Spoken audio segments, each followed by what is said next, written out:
Luno, so ngayon no, ang pag-usapan natin is itong tungkol sa mga tao ngayon no, na wala na talagang galang sa ating mga pamahalaan no, kahit sinong mga tao no, na naglilingkod sa ating bayan upang tayo ay pamunuan no.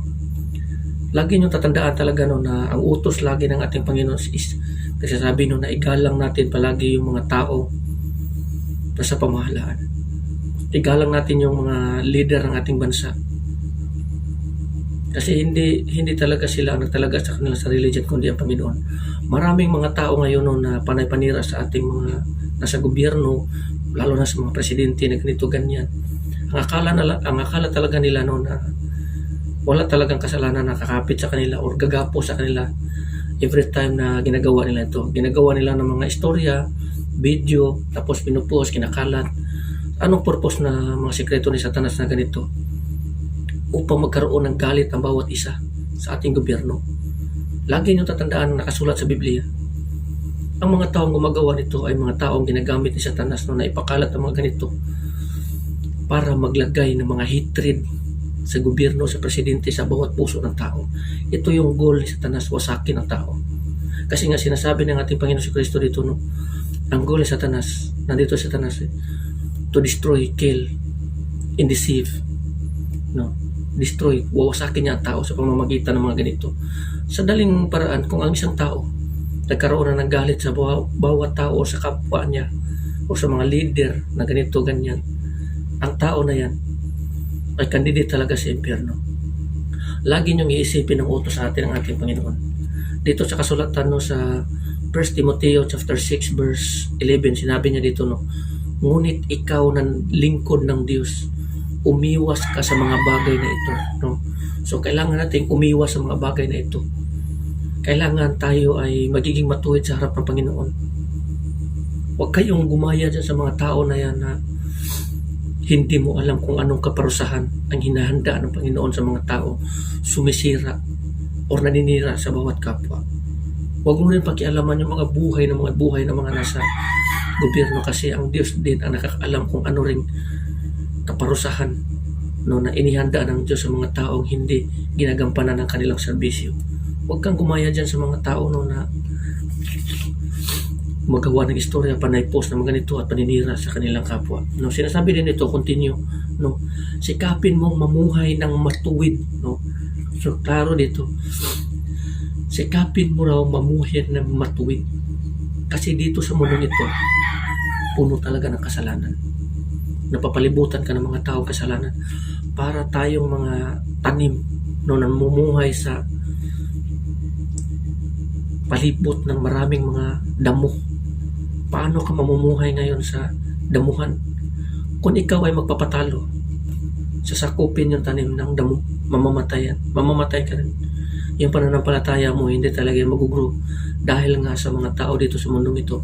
Kaya sinabi dito, di ba klaro no, sa verse 11 no, sikapin mong mamuhay ng matuwid, umiwas ka sa mga bagay na ito. So iwasan mo ang mga bagay kung saan ikaw ay magkakasala. Kung itong dahilan ng mga tao na ikaw ay mapapalayo sa Diyos, magkakaroon ng hatred sa kapwa, magkakaroon ka ng galit dahil nga sa mga sinasabi nila, pinopost nila, binibrainwash nila sa inyo, sumisira yan sa isipan ng tao. Tinatanggap mo kasi ang kasalanan, kasi ang salitang kasalanan o mga kasalanan, madali kasi yan tanggapin. Masarap yan parang pagkain, masarap nguyain at masarap din lunukin. Pero pagdating ng araw yan, sasama yan sa katawan mo na siyang dahilan ng iyong kamatayan. Maniwala ka, yan ang mangyayari. So pagpatuloy natin dito no, sa verse no, sikapin mo maging matuwid, makadiyos, may pananampalataya, pag-ibig, pagtitiis at kaamuhan. So makadiyos, may pananampalataya. Ang ganitong mga gawain, hindi talaga yan makadiyos, kundi demonic yan. Sinasabi na dito sa ating kasulatan no, ng ating Panginoon no, na ang tao na hindi nagmamahal sa kanyang kapwa ay murderer. Paano mo mamahalin ang Panginoon? Paano mo masasabi na naniwala ka sa Diyos? Paano mo masasabi no, na minamahal mo ang Panginoon na hindi mo nakikita? Kung ang tao na yung nakikita dito sa mundong ito, kasama mo, ay hindi mo minamahal. Paano mo masasabi na minamahal mo ang Panginoon? Hindi mo magagawa yan. Ang utos sa atin ng ating Panginoon, magpatawad ka at ikaw ay patatawarin. Kung ikaw ay magtatanim ng galit dito sa mundong ito sa bawat kapwa, hihigpitan ang paghapos sa iyo. Paghapos ng kasalanan. Kasi sinasabi dito sa sulatan ng ating Panginoong Kristo, no? Kung ano man ang hinihigpitan nyo dito sa mundong ito, doon sa langit, iisipin niya na hinigpitan. Kaya mag-iingat po kayo sa mga ginagawa nyo, sa mga takbo ng isip nyo o sa mga pinapakalat nyo, pinapost nyo.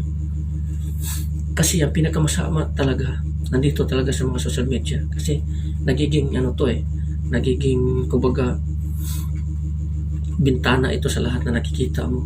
Lagi mo tatandaan yung mata mo at saka tinga mo. Bintana at pintuan yan. Diyan pumapasok at diyan mo nakikita ang lahat ng kasamaan na nakikita dito sa mundong ito. Mag-ingat ka kung sino yung pinupuri mo, sino yung sinusundan mo. Kasi baka pagdating ng araw, yan yung mga bagay na yan na siyang magpapahamak sa iyo. Yan yung magiging patibong para sa sarili mong kaparusahan. Mag-ingat ka kasi maraming mga taong hangal na gumagawa niya na ngayon, nagsisisi na. Dahil nga sa kahangalan nila.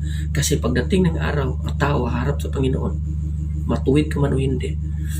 Yung mga salita ng Diyos dito ay siyang hahatol sa iyo pagdating ng araw at magpapatunay na ikaw ay matuwid ba o hindi. Hahatulan ka niyan. Kung dito sa mundong ito, wala kang ibang ginawa kundi panira. Tapos pagdating ng araw, surprise and dumating sa iyo ang kamatayan. Ganito bang paraan magiging perfecto ka sa harap ng Panginoon? Hindi. Sumusunod ka sa kalooban ng demonyo ni Satanas. Kasi ang kalooban ng demonyo o Satanas, ito yung ang bawat tao, taniman niya ng mga galit. Sa ganung paraan, ang mga tao mawawasak. Kung ikaw ang siyang dahilan kung bakit ito ng tao magtanim ng galit sa kanyang kapwa, ikaw ay propeta ni Satanas. Kasi ang propeta ng Diyos ay yung ibalik ang mga tao sa Panginoon, magiging matuwid. Hindi yung magpapakalat ka ng mga paninira sa kapwa. Kung ganun yung sistema mo, ginagamit ka ni Satanas. So mag-ingat po kayo dyan sa mga ginagawa nyo. Dito naman sa verse 12, sinabi dito, ipaglaban mo ng mabuti ang pananampalataya, panghawakan mo ang buhay na walang hanggan, dahil dyan ka tinawag ng Diyos. No? Panghawakan mo ang buhay na walang hanggan at pananampalataya mo. So kung ganito yung mga bagay na kinukontrol tayo ni Satanas sa paggawa ng mga kasamaan instead na paggawa ng kabutihan, paggawa ng kalooban ng ating Panginoon, paano tayo magiging matuwid sa ating Panginoon? Kung iniisip natin na hinawakan natin yung pananampalataya natin, pero yung pinanghawakan pala natin is yung kasamaan, yung pagpanira sa kapwa, pagtanim ng galit, ito ba ay kinalulugdang ng Diyos? Hindi. Ang mga taong gumagawa nito ay may kalalagyan talaga pagdating ng araw. Ang kalalagyan ng mga taong ito ay impyerno talaga. Sinasabi dito sa kasulatan ng ating Panginoon noon na ang kabayaran ng kasalanan, kamatayan. At ang kamatayan na sinasabi dito ay impyerno. It is the second death, or ang pangalawang kamatayan. Ang apoy ng impyerno, doon itinatapon ang mga tao na sumusuway sa Diyos at hindi sumusunod sa Kanya. At tinatawag na sa ikalawang kamatayan. So mag-ingat po kayo doon. No? Huwag po kayong basta-basta kasi maraming mga tao, lalo na ngayon, no? Panay-panira, nawala ng galang at respeto. Kung ganito palagi tayo, mag-ingat tayo kasi isipin mo, kung magtanim ka ng galit, magtanim ka ng magtanim ka ng kasamaan, bagyo talaga ang anihin mo. Kamatayan na bawat isa. Bakit hindi tayo madala sa mga parusa na dumarating dito sa ating mundo? Mga viruses, gira, patayan, lindol. Hindi pa rin tayo nadala, kundi patuloy pa rin tayo sa paggawa ng kasamaan. Itong lahat ng ito ay babala ng Diyos upang tayo ay magiging matuwid sa paningin niya. Pero ang mga tao matigas ang ulo. Iba na talaga ang tao ngayon kaysa noon. Ibang-iba na talaga.